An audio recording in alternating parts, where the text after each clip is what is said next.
kalau laba-laba, ini juga khasiatnya laba-laba ya. Kalau ada orang kena luka dan darahnya itu mengucur, untuk menghentikan darah mengucur itu cukup ambil sarangnya laba-laba dan dioleskan ke luka itu. Saya juga belum mencoba, semoga tidak pernah mencoba ya. Jadi itu langsung darah itu menjadi mampet dan kering.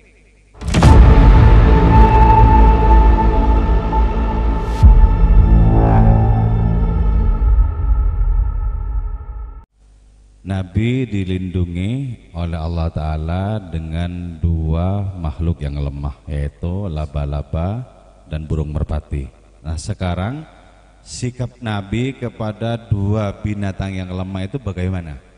Nah, ternyata ya, Nabi itu adalah orang yang paling berterima kasih kepada siapapun atau kepada apapun yang dijadikan oleh Allah Ta'ala sebagai sarana untuk memberikan pertolongan kepada Nabi.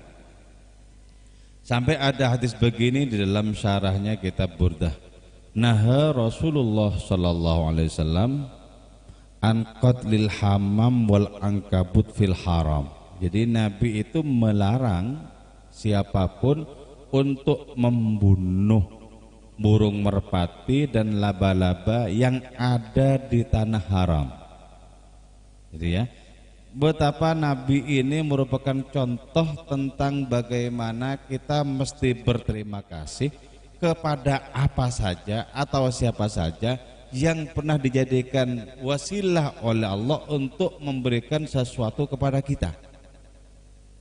Misal ya, tengah malam kita bangun karena ada pertengkaran kucing, dan bangun itu kemudian menjadikan diri kita berwudu dan sholat dan merasakan nikmat rohani. Berarti apa? Berarti kucing bertengkar itu diutus untuk membangkitkan kita. Nah, seperti apa rasa terima kasih kita kan itu ya? Nah, Nabi mencontohkan bagaimana beliau berterima kasih kepada makhluk tak berakal. Gitu ya. Jadi terima kasih kita bagaimana? Kita mungkin menjadi lebih sayang kepada binatang yang sudah diutus oleh Allah Ta'ala untuk membangkitkan kita di malam yang buta itu. Jadi karena itu beliau kemudian bersabda, man lam yashkurin nas lam yashkurillah. Orang yang tidak bisa terima kasih kepada manusia, hakikatnya orang itu tidak bersyukur kepada Allah.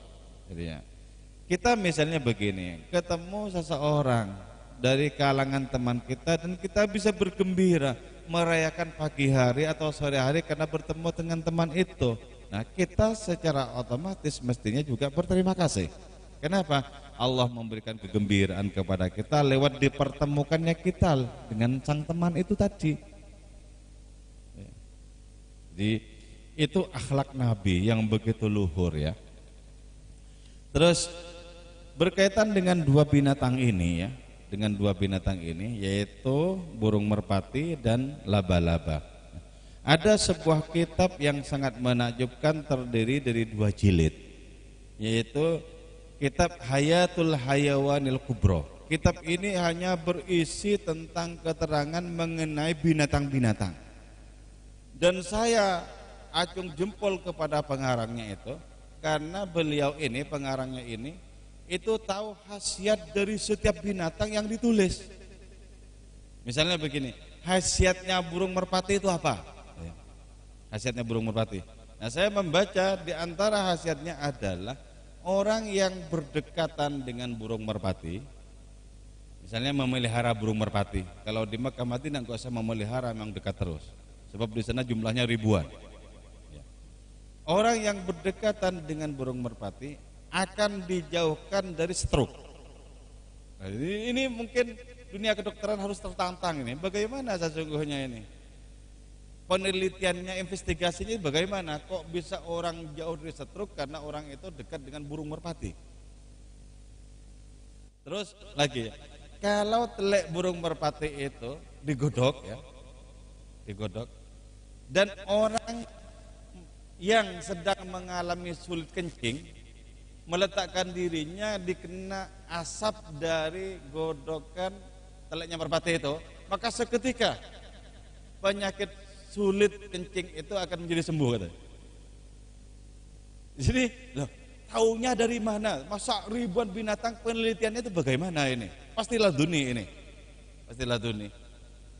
Jadi kitab itu memang membuat saya itu manggut-manggut ya, ketika membaca. Contohnya juga lagi begini. Saya akan memelihara burung merpati.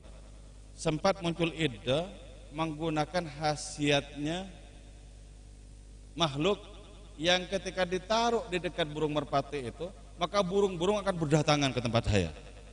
Tapi ternyata yang harus ditanam di situ itu cukup tidak baik. Apa itu? Tengkorak manusia. Jadi kalau tengkorak manusia itu ditanam, dikubur di dekatnya sebuah kandang merpati, maka burung-burung akan datang.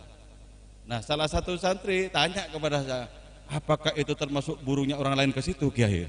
Wah, saya juga nggak tahu kalau itu. Kemungkinan ya iya, burungnya orang bisa datang ke sini. Wah, jangan dikerjakan. Jadi ada ilmu yang tidak boleh diamalkan. Jadi ini hanya sekedar pengetahuan saja. Jangan sampai para pecinta burung merpati cari tengkorak di kuburan ya. Saya tidak tanggung jawab.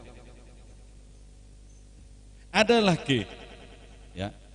Pandangan seseorang itu bisa menembus kayu.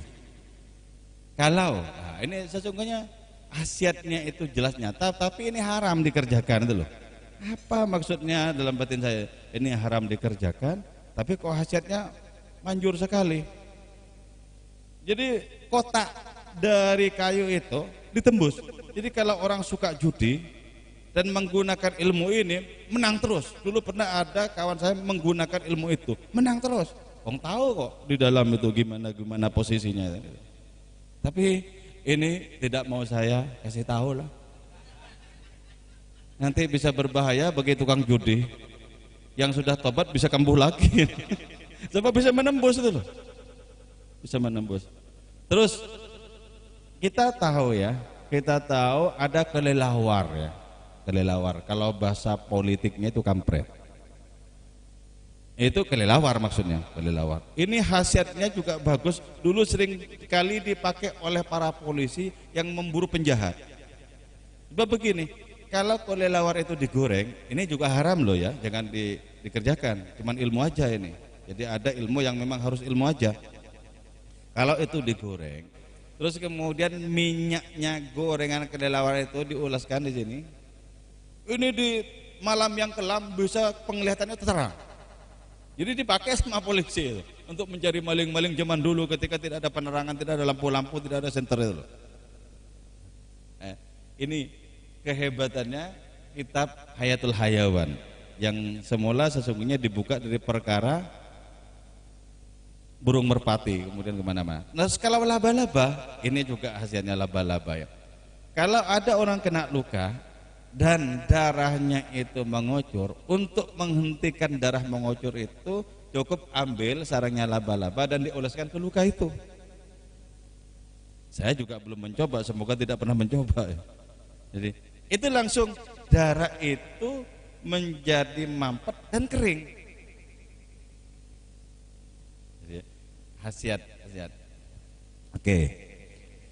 Itu berkaitan dengan binatang yang dipakai oleh Nabi, dipakai oleh Allah Ta'ala untuk melindungi Nabi. Nah, laba-laba ini kata syarahnya kitab Burdah pernah 2 kali dipakai oleh Allah Ta'ala untuk melindungi Nabi. Yang pertama melindungi Nabi Daud ketika juga masuk di gua dan ditutupi oleh sarang laba-laba ketika dikejar-kejar oleh penguasa. Yang kedua melindungi Nabi Muhammad. Padahal ya sesungguhnya laba-laba itu termasuk binatang yang tidak bagus loh. Bukan perkara bentuknya. Dalam sabda yang lain Nabi itu menyatakan al-ankabutu syaitanun masahullahu faqtuluhu. Sesungguhnya laba-laba itu setan yang dirubah bentuknya oleh Allah Ta'ala. Maka itu bunuh aja katanya. Itu di luar tanah haram tentunya ya, karena ada hadis tersendiri di tanah haram seperti itu. Jadi satu sisi kita melihat bahwa itu merupakan sesuatu yang buruk, yang jijik. Tapi di satu sisi Allah menggunakan binatang itu untuk melindungi. Coba berpikirlah tentang kemahakuasaan Allah Ta'ala, yang apapun yang dilakukan pasti benar. Jadi herannya saya kepada Allah Ta'ala itu gini, tidak tersentuh oleh kekeliruan itu, pasti benar. Jadi apa saja dikehendaki pasti benar, pasti benar. Nah itulah sebabnya maka Allah itu menjadi yang maha sempurna, yang tidak dimungkinkan ada sedikit pun kesalahan.